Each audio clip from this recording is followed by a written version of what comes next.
Hello everyone. Today we discuss about embedded system design process.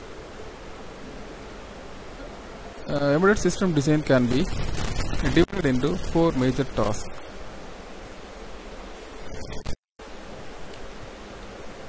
First one, partitioning the function to be implemented into smaller interacting pieces. Allocating those partitions to microprocessor or other hardware units. Scheduling the time at which functions are executed. Mapping a generic functional description. Okay. Next, this is a two types of design process. First one, top-down design and bottom-up design.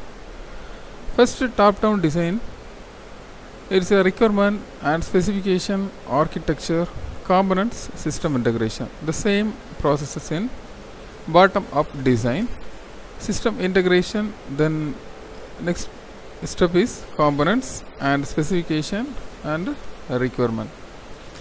Top-down design start with the top level. Functional description is converted into component list on each level. Bottom-up design starts from the bottom level. Each level generates a library for the next higher level.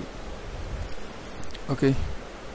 Then these advantages of top-down methodology. Highest level of customization possible on each abstraction level. Only one small transfer library needed. Only one design at the end. Disadvantages of top-down methodology. Difficult. A matrix estimation on upper level since layout is not known until the end. Design decision impact on higher level not clear. Hotspot removal is difficult. Matrix annotation from lower to higher level needed during design interaction. A bottom-up design methodology starts from the bottom level. Each level generates library for the next higher level. Circuit, standard cells for logic level. Logic, RTL components for processor level. Processor, processing and communication components for system level. System, embedded system platform for different application. Floor planning and layout on each level. Advantages of bottom-up methodology. Abstraction level clearly separated with its own library. Accurate matrix estimation with layout on each level. Globally distributed development possible. Easy management. Disadvantages of bottom-up methodology. Library, an optimal library for each design is difficult to predict. Library customization is outside the design group. Layout is performed on every level. Requirement are general parameters that the system must satisfy. There are different groups of people involved in the requirements engineering process. These are users, application experts, customers, marketing experts, project managers, electrical engineers, and hardware and software engineers. The requirement can be classified into functional and non-functional requirement. Functional requirements describe functionality or system services, depend on the type of software, expected user and the type of system where the software is used. Functional user requirements may be high-level statements of what the system should do. Functional system requirements should describe the system services in detail. Non-functional requirements impose constraints on the system requirements. Typical non-functional requirements include performance, cost, physical size and weight, power consumption.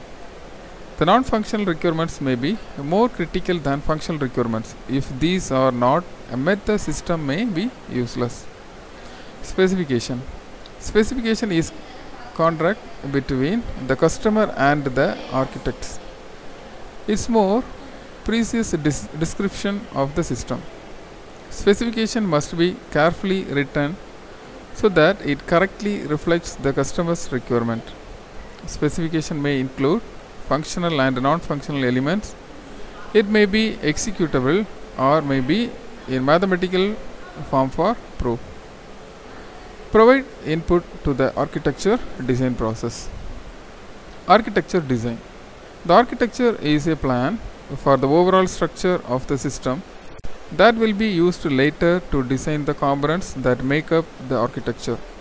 Major components for satisfying the specification are hardware components for CPU or peripherals, and software components, major programs and their operations. Example, the GPS moving map block diagram. Here is a GPS moving map block diagram. Here one GPS receiver and search engine, renderer and display, database in the database, and user interface. Okay, designing hardware and software components. The components will in general include hardware, FPGAs, boards and software modules. Some components are ready-made, some can be modified from existing designs, and other must be designed from scratch. It is also make use of standard software modules. Standard software save the design time. It is possible to implement faster. You can design your own component. System integration.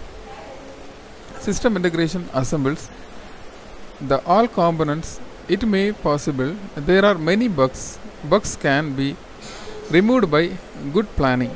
Individual components should be tested first. Debug method is used to remove the bugs. System integration is difficult because it usually uncovers problems. We must have a plan for integrating components to uncover bugs quickly. Test as much functionality as early as possible. Debugging facilities for embedded system are usually much more limited than desktop system. Thank you.